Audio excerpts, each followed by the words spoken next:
बोलिए सदगुरुदेव की जय। मैं अपनी बातचीत वहीं से शुरू करूंगा जहां कल छोड़ी थी।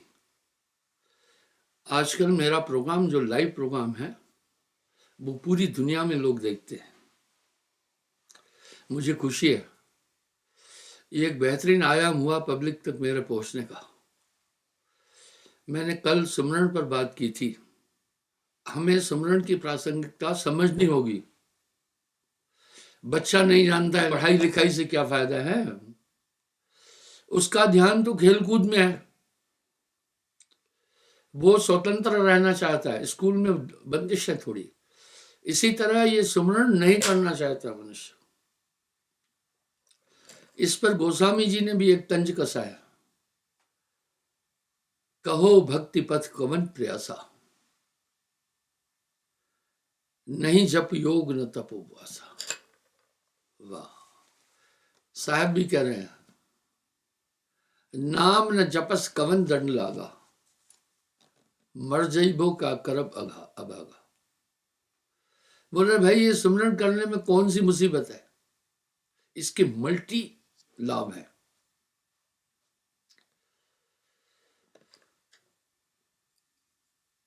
कबीर जग में दो बड़े, एक दाम एक नाम। नाम मिलावे पीव से पैसे से सब काम। आखिर मनुष्य चाह कर भी सुमरन क्यों नहीं कर पा रहा है?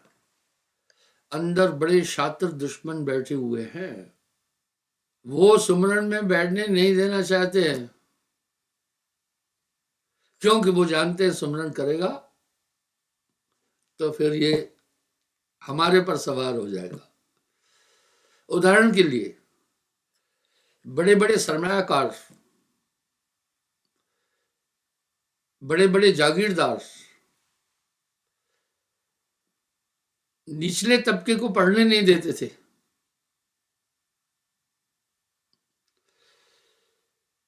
उनका ये भाव था कि अगर ये पढ़ लिख लेंगे तो हमारी खेती बाड़ी करेगा कौन।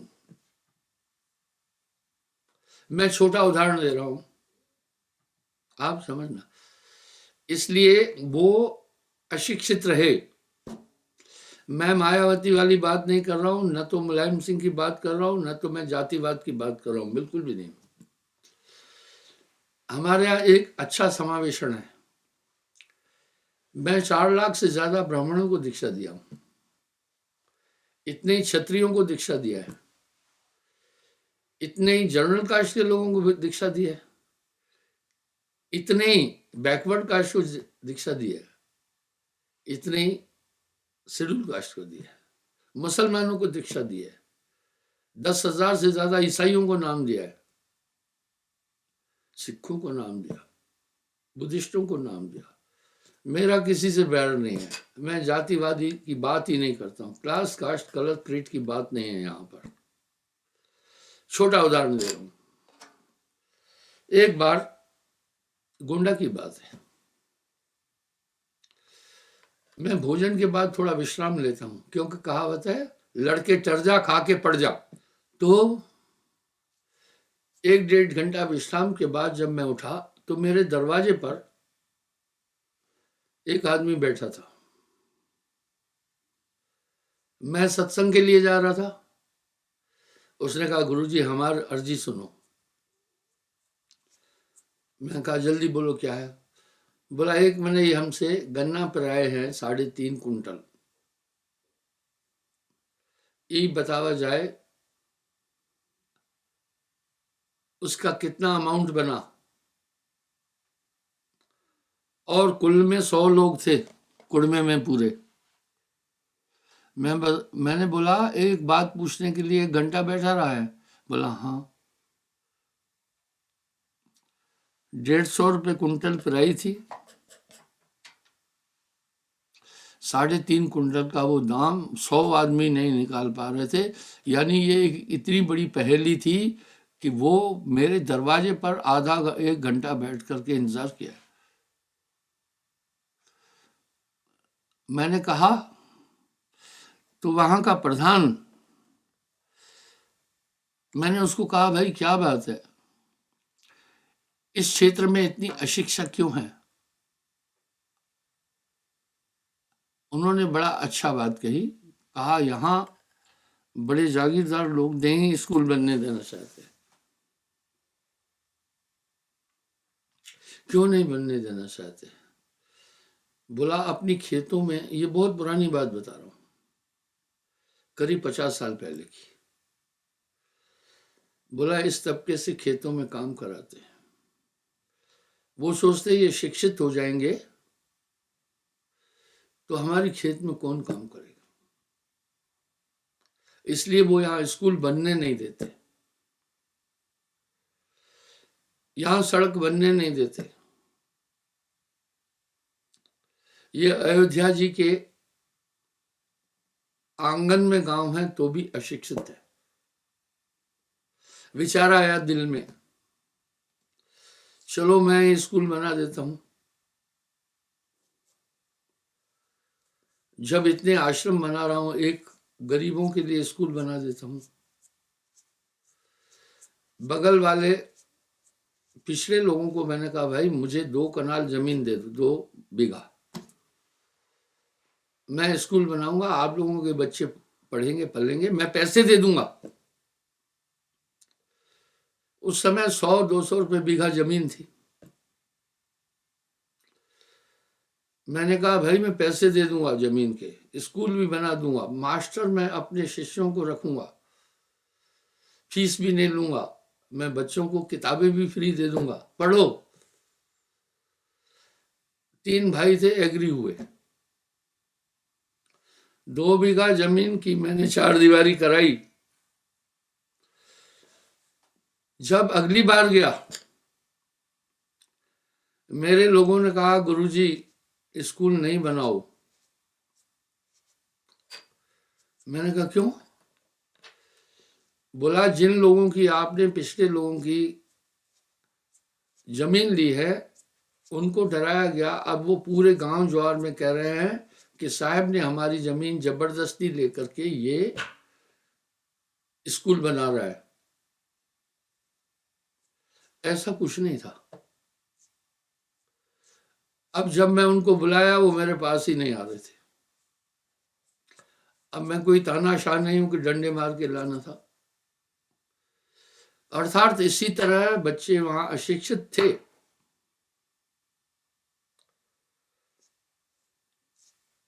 स्वतंत्र भारत में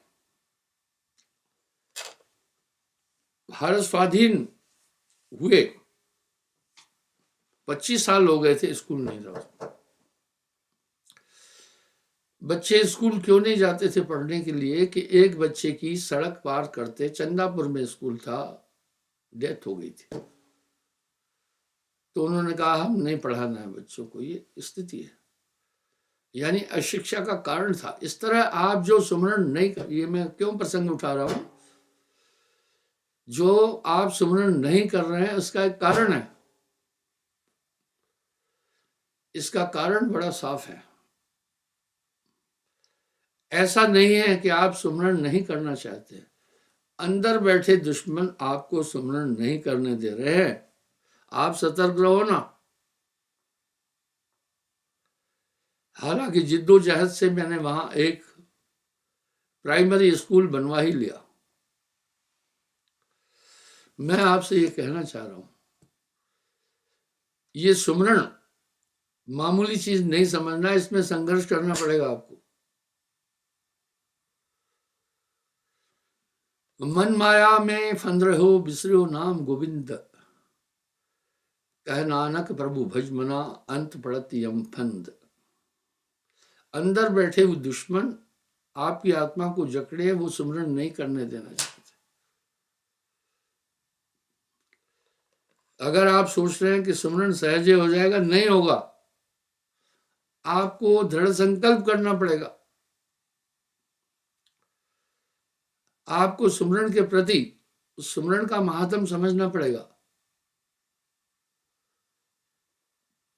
साहब ने अपनी वाणी में सुमरण को बहुत बड़ा महात्म दे दिया है। जप तप संयम साधना सब सुमरण के मां है। कबीर जाने संत जन सुमरन सम कछुना। एक बात आप अपने दिमाग में हमेशा रखना कि आपका मन से बड़ा कोई बैरी नहीं है, ये आपको कदापि नाम करने नहीं देगा। आप सुमरन करने बैठते हैं तो एकाएक वो कैसे हटा देता है वहां से, वो सुने। तभी तो साहब ने एक शब्द कह दिया, कामी क्रोधी आलसी, कामी क्रोधी आलसी इनसे भक्ति न होए। भक्ति करे कोई शूरमा, जाति वर्ण सब खोए। इसलिए सुमरन तो वीरों का काम है, कादर सुमरन नहीं कर पाते। भक्ति दो तरह से होगी, नहीं तो नहीं होगी। पहला शौक से, शौक क्या, ईश्वर हमारा अधिष्ठा है उससे मिलना है। दूसरा खौफ से, भय से। भय कौन सा, बड़ी मुश्किल से मानव तन मिला है, 3 करोड़ साल बाद ये मनुष्य तन मिला। शास्त्रानुसार 4 खानियां 75 लाख साल में पूरी होती है।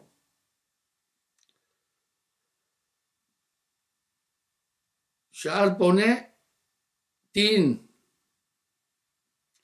यानी आप 75 साल पानी में रहे हैं, 9 लाख योनियां उसकी काटी आपने। मछली की भी बड़ी उम्र होती है, पानी में रहने वाले जीवों की दीर्घायु है। 75 साल आप फिर जमीन के अंदर रहे, हुकूमत में 27 लाख कीड़े फतिंगे हैं, उनसे गुजरे हैं। शास्त्रा अनुसार 75 साल आप फिर अंडज में रहे, पक्षी बने हैं, तोते हैं, कुछ पक्षी हैं, वो बड़े दीर्घायु है। आप 75 साल फिर पिंडज में रहे, गाय भैंस घोड़े गधे पशु पक्षी आप ये रहे। धन भाग जगी रे, मानुष देह मिली रे मिली। तो इस जीवन को आप मामूली नहीं समझना। अगर आप ये सोच बैठे हैं कि पढ़ना लिखना, नौकरी करना, शादी करना, बच्चों को पालना, बूढ़े हो जाना और मर जाना है, ये जीवन का लक्ष्य नहीं। जब इस मानव तन के लिए देवता भी आकांक्षित है तो इसका महात्म है। जब इतना बड़ा महात्म सुमरन का है, क्या वजह है? आदमी सुमरन नहीं करता, मानत नहीं मन मोरा। आपको बाधा मन डालता है, आपका बैरी मन से बड़ा कोई नहीं। आप बैठते जरूर है, अब मन बड़ा शातिर है, मन के अंग पर बहुत बातें हैं। मने स्वरूपी देव निरंजन तो है राख भरमाई, हे हंसा तू अमर लोक का पड़ा काल बसाई।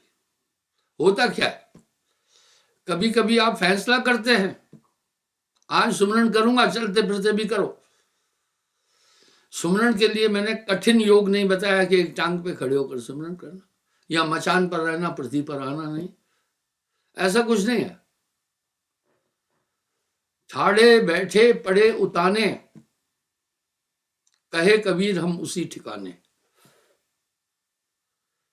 खड़े बैठे कैसे भी सुमरन करो, मिश्री कहीं से भी खाओ, मीठी होगी।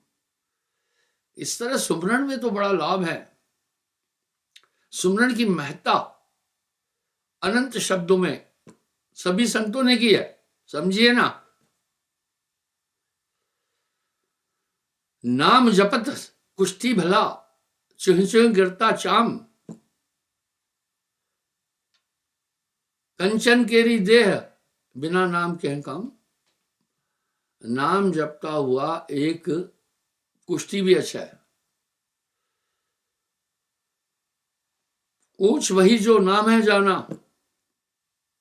तो भाइयों, इस बात को ध्यान में रखो कई बार आप फैसला करते हैं कि आज सुमरन करना है, आप सुमरन में रत भी होते हैं, अगले पल क्या होता है, सेठ जी ने गाली बकी थी, आप सेठ जी के पास पहुंच गए। ना ना ना, ये तो सुमरन नहीं है। वहां से मुश्किल से निकल आते, आपका सुरता ले गया मन, फिर याद आ जाता है बिटिया का ब्याह करना है। अरे मेरे भाई सोचो, आप किस प्रयोजन से बैठे हुए हैं अभी, सुमरन के लिए ना। ये चलते फिरते भी सुमरन करना, मन बंध जाता है। चोर हमेशा चाहता है आपके जीव हृदय तम मोह विषय की, आपके हृदय में अंधकार है मनुष्य के, क्यों है? चोर दो चीजों से बचता है, एक मैं पहचाना न जाऊं, दूसरा पकड़ा न जाऊं रंगे हाथ। और इस चीज को कौन पोषित करता है? अंधकार, अज्ञान, अंधकार। मान लो अभी सेठ जी यहां से किसी का बटुआ उठाकर भग जाए, तो भैया अभी रोशनी में आप में से कोई ना कोई तेज दौड़ने वाला होगा, सेठ को धर पकड़ लेगा। लेकिन भाई अंधकार में जब भग जाएगा सेठ, तो आपको पता ही नहीं चलेगा गया कहां। इसी तरह मन का पता नहीं चल रहा है। मन से बड़ा आपका कोई बैरी नहीं है। दाव वो मारता है कि आदमी दंग रह जाता है, चारों खाने चित्त, पता ही नहीं चलता है नाम करना है या कहां करना है। इस पर भी साहब ने तंज कसा।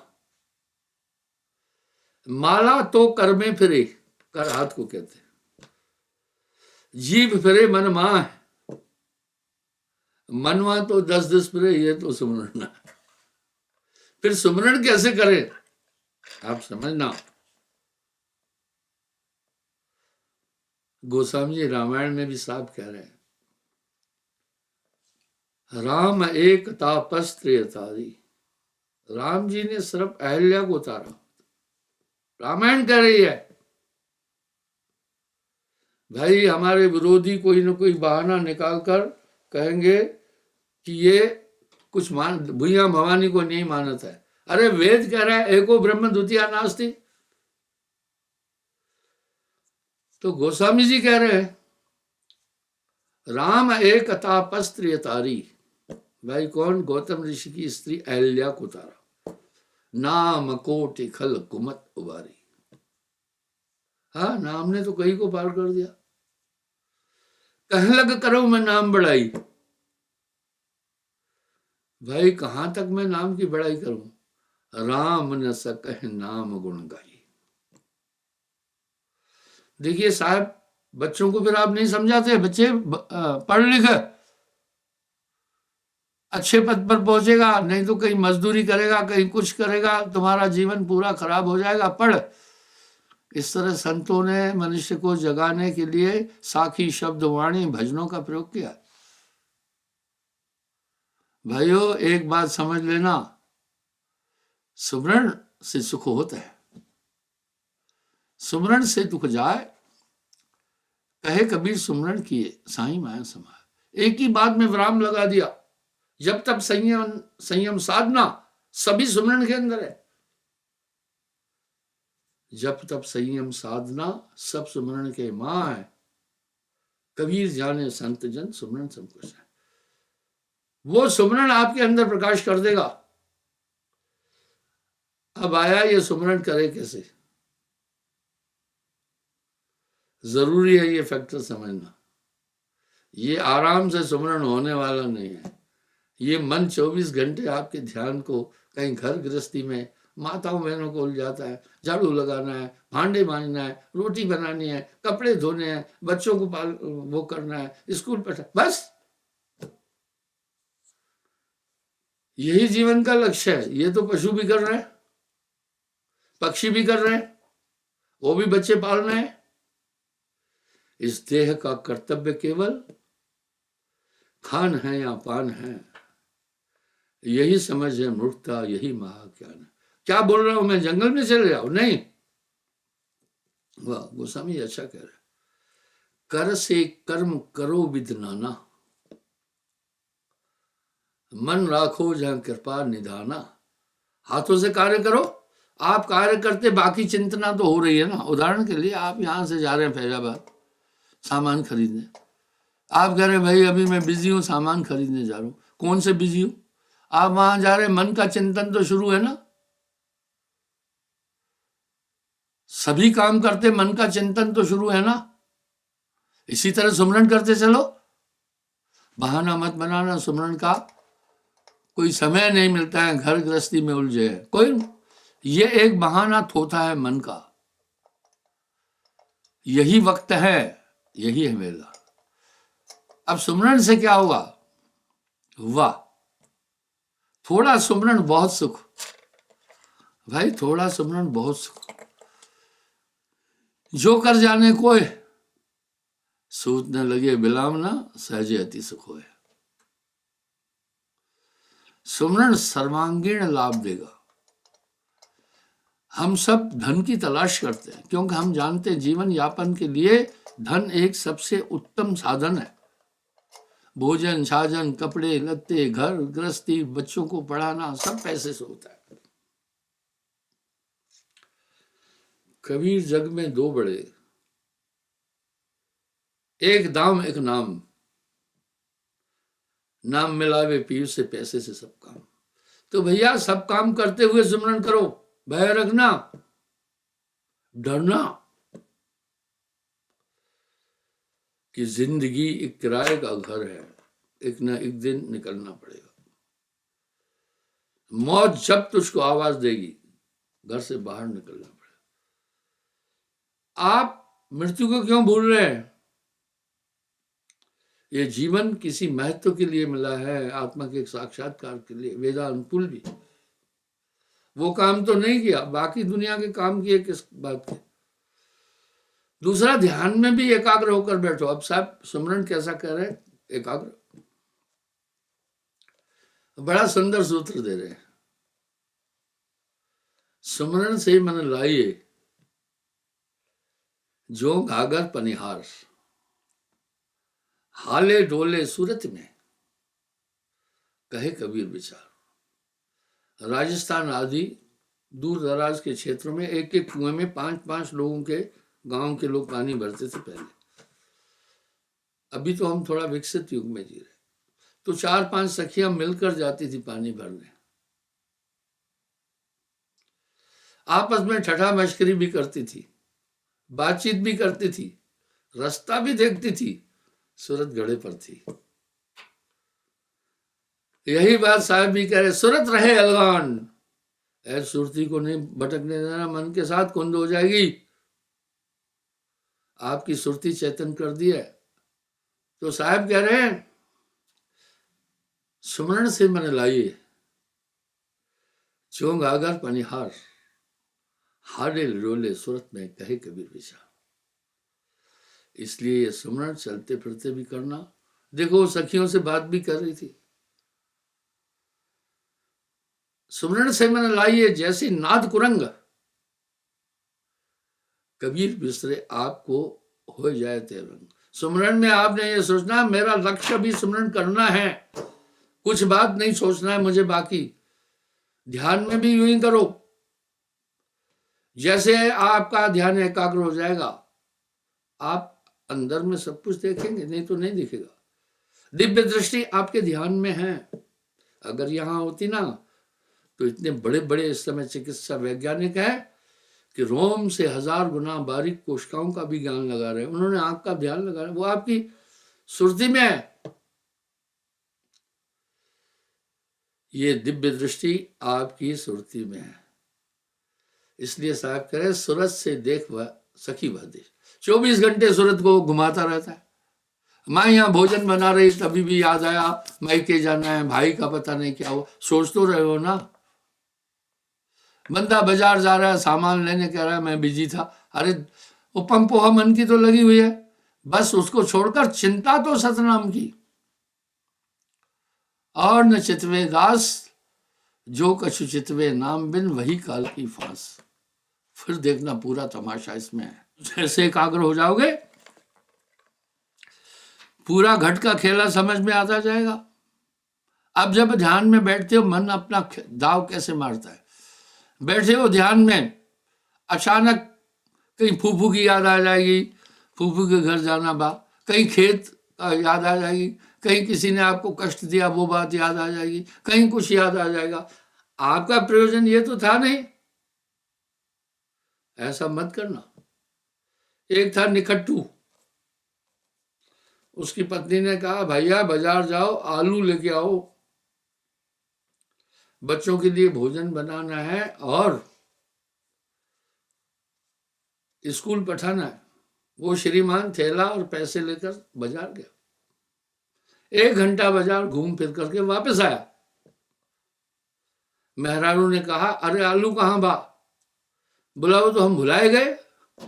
अरे निकट्टू, एक ही आलू बदे तुम्हें पठाया था बजरिया, 2-4 आइटम होते, एक भुलाए लेते तो कोनो बात नहीं थी। अरे एक आलू ही लेने तू गया था तो वो कैसे भूल गया?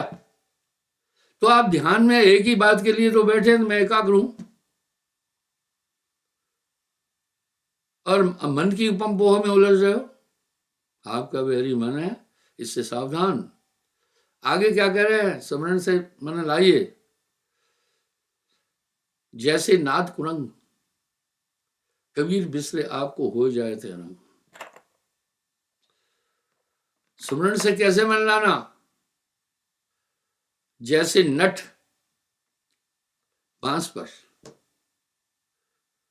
सभी खेल दिखाता रहता है लेकिन अपना पूरा ध्यान बैलेंस पर रखा हुआ है। खावता पीवता जागता सोवता नाम जपे कह नानक, उसके सब काम सिद्ध। जाकी गांठी नाम है, बाकी है सब सिद्ध। अष्ट सिद्ध नौ निधि हाथ जोड़कर खड़ी रहती है सुमरण के आगे। अभी भी देखो बड़े बड़े योद्धा है, किसी को कोई नहीं पूछ रहा है, लेकिन संतों की कितनी उपासना होती है। भैया अगर जो चाहते हो कि मैं संसार सागर से अपना लक्ष्य पूरा करके जाऊं तो सुमरण करना। कहो भक्ति पद कौन प्रयासा, नहीं जप योग न तप उपासा। क्षमा चाहता हूं।